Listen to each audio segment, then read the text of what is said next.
So welcome student. Today we will start inverse trigonometric functions. So let's discuss about the mark distributions from this chapter. As you all know that as per your CHSE syllabus, this chapter belongs to unit 1, and from this it will be asked of one number of 1 mark questions, two number of 4 mark questions, and one number of 6 mark questions. So what we get? We get a total of 15 mark questions from this chapter in our CHEC board exams. So now, as it is mix up of three words: inverse function, trigonometric functions. What is functions? So in this lecture 1, we will discuss this concept. Okay, and basic idea and function. When does inverse of a function exist, and what is mean by invertible functions, and what are the inverse trigonometric functions? So we will basically discuss about these three concepts in our lecture 1. Okay, so now all of you have some idea regarding functions, but let's have some basic idea on these functions. So what is the functions? We have given two set A and B. Then a function from set A to B is a rule that associate or that attached each element of set A to a unique element of set B. So in this definition, these two are very important, that attached or that associate each element of set A to a unique element of set B. So let's try to understand this definition by giving an examples. Okay. So here giving f from A to B, the set A contains 1, 2, 3, and set B contains A, B, C, D. Okay. So what it gives? It gives f1 from A to B. Okay. And 1 goes to A. Even if 2 goes to A, if again 2 goes to C, and 3 goes to D. Okay. So the question is, if this f1 a function or not. So you decide what is given here. A function f from A to B is a rule that associate each element of set A. So you observe that you take any element of set A, 1, 2, 3, each element, of course it is attached to some element of set B. But what about 2? 2 attach more than one element. Here 2 attached to A as well as 2 attached to C. But it is given here each element must associate to a unique element. But here 2 attached to more than one element. That's why this f1 is not a function. Okay, because f of 2 or f2 goes to more than one element, that is A, another is C. Okay, that's why this f1 is not a function. So now come to the second example. Here is given f2 from set A to set B, as given here 1 goes to set A, 2 goes to B. The question is f2 a function? So now come to the definitions. Each element of set A must attach to, of course 1 is attached to A, 2 is attached to B, but what about 3? So what do you conclude? We conclude that this f2 is not a function because the element 3 of set A is not associated to any element of set B. This is not attached to any element of set B. That's why it is not a function. Okay. Now come to example number 3. You come to this examples. It is given 1 goes to A, 2 goes to A, and 3 goes to C. Now, is f3 a function? Yes, let's have a try. Every element is also, of course, attached to some element of set B. Okay, 1 is attached to A, 2 is also attached to A, 3 is attached to C. So what do we get? Every element of set A attached to an element of set B. Of course, it is attached to a unique element also. 1 is attached to A, not more than 1. 2 is also attached to A. Okay, so what we it say that 1 is attached to A, 2 is attached to A, and 3 is attached to C. So every element of set A is attached to a unique element of set B. That's why it is a function. Okay. You may ask that here 1 goes to A, 2 goes to A. How it is a function? But our definition is each element of A must attach to unique element. Of course, 2 is attached to unique element, not more than 1. It may possible more than 2 different element has a unique image. You can say it is image. Okay. Here 1, 2 goes to A, no problem. But 2 cannot be goes to more than 1. Then only we say it is not a function. Okay. Now come to example number 4. What it gives? It gives set A contains 1, 2, 3, 4 and set B it contains 1, 2, 3 up to 7. And here f from A to B defined by, it is a rule that define like f of x is equal to x plus 1. Okay. So you decide if f of x goes to x plus 1, then f of 1 will be, what will be f of 1? F of 1 will be 1 plus 1. F of x means this term plus 1. F of 1 means this 1 plus 1. F of 2 means 2 plus 1. What do we get? 2. What do we get? 3. So 1 goes to 2. 2 goes to 3. 3 goes to 4. Like 3, 4 goes to 5. So here, of course, it is a function because every element of set A attached to a unique element. There is no such element of set A that attached to more than one element. Okay, so that's why this is a function.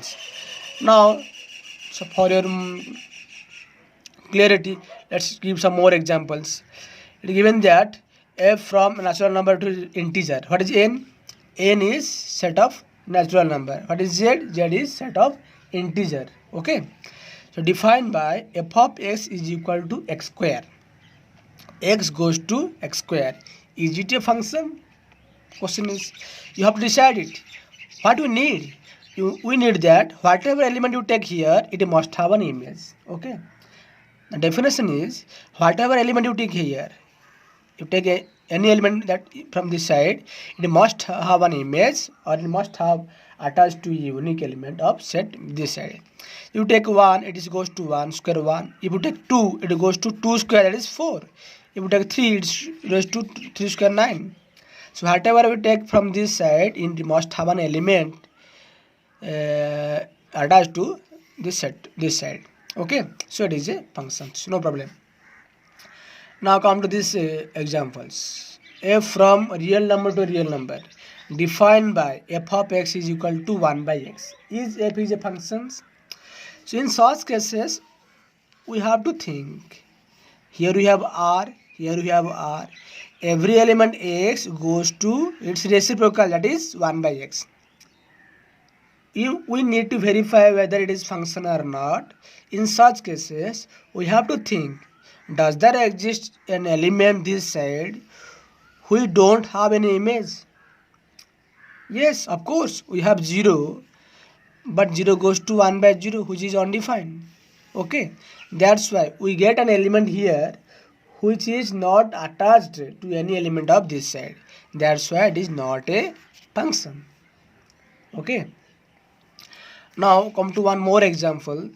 F from set of integer z to set of integer defined by f of x is equal to 0.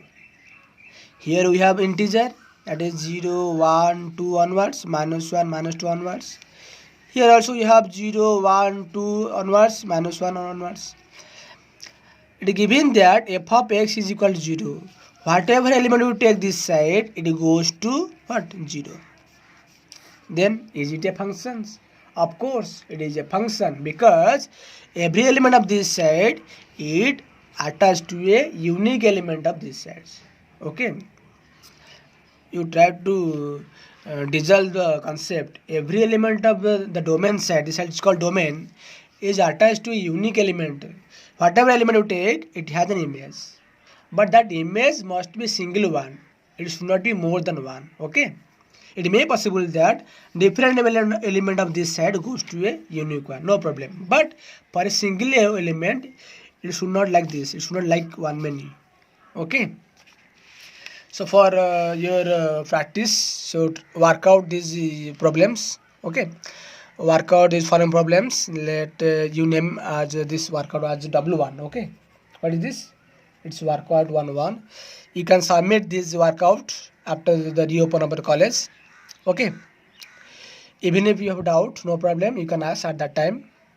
Now proceed. What is mean by inverse of a functions? Okay.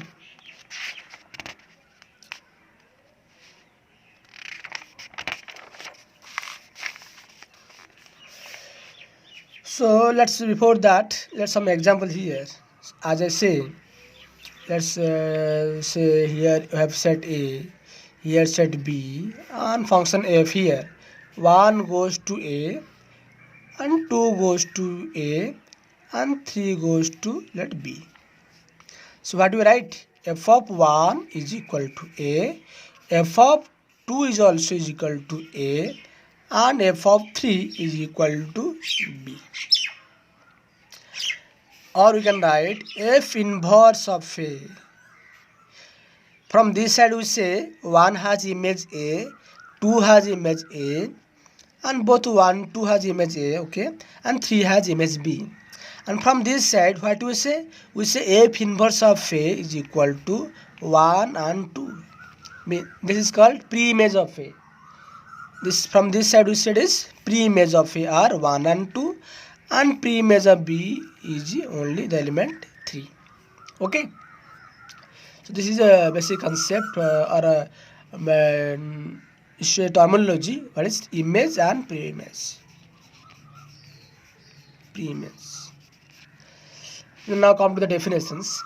So before that, we say f is a function from A to B. Then definitely is f inverse is written as a power of f, like -1. You raise a power -1 of f. This is notation for f inverse. Now what is f inverse? It is a function from B to A. If I say like this particularly, f of 1 is equal to A, then f inverse of A is equal to 1, as I say here. Okay. So now question is, if f is a function from A to B, of course you take an example here. Here we have f 1 goes to 1, 2 goes to A, 3 goes to B. Then in such cases, 1 and it is a function. Now question is, in such cases f inverse exists or not, or whether f inverse is a function or not. What do we decide? Let's f inverse from this to this side. Okay, this side, let's say this is f inverse. Then what about f inverse of A? F inverse of A goes to 1 and 2, and that means and f inverse of a B is equal to 3. So what we get? We get, if we proceed from left to right, what we get? We get that an element of this A, it attached to more than one element. And as you know that it cannot never be a functions. So here f inverse cannot be a functions. F inverse can never be a functions, because if you proceed from B to A, we get that A is attached to more than one element of set A. Okay. So then question is, when does it exist? Okay.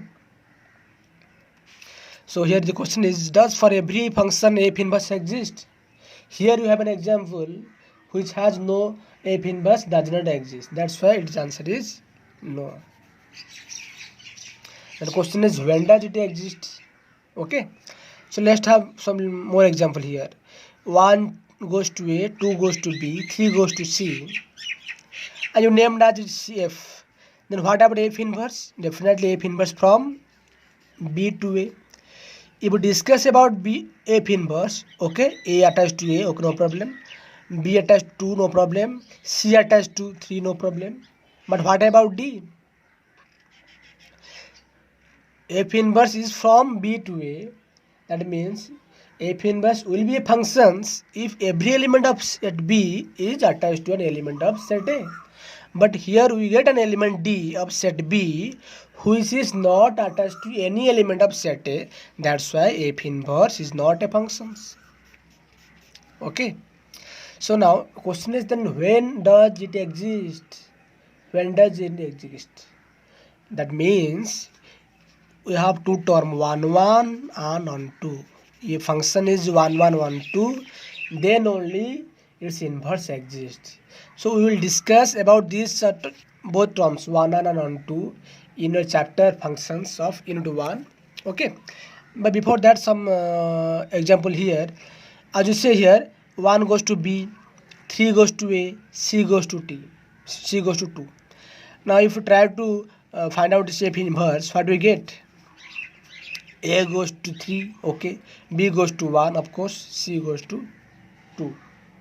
So clearly, whatever element you take from this side, let's name as A and this as B, every element of this side is attached to an element of this side. So okay, so and here f inverse is a function and it exists also. So function is f inverse exists only when it is 1 1. What is mean 1 1? 1 1 means a distinct element this side or different element of this side must attach to different element of this side. You just observe here, what do you get? Here you have 1 and 2 are different, but these two are attached to a unique element or a single element. But what about here? Different, you take different elements, 1 2 are different and they are attached to different element. Okay, so different element of this side must attach to different element this side. We say it is 1 1. And what is 1 2? 1 2 means every element of this side, every element this side must have a pre-image. Okay, A has also pre-image exist, B has also pre-image, and C has also pre-image. But you see this example here, you have D don't have any pre-image. Okay, so onto means every element of this side we say is co-domain side, and this side is called domain side of our functions. In such cases where every element of the codomain side has pre-image, we said is onto, and it is both 1 1 onto, we said is bijective. And in such case f inverse exists or f inverse is a function.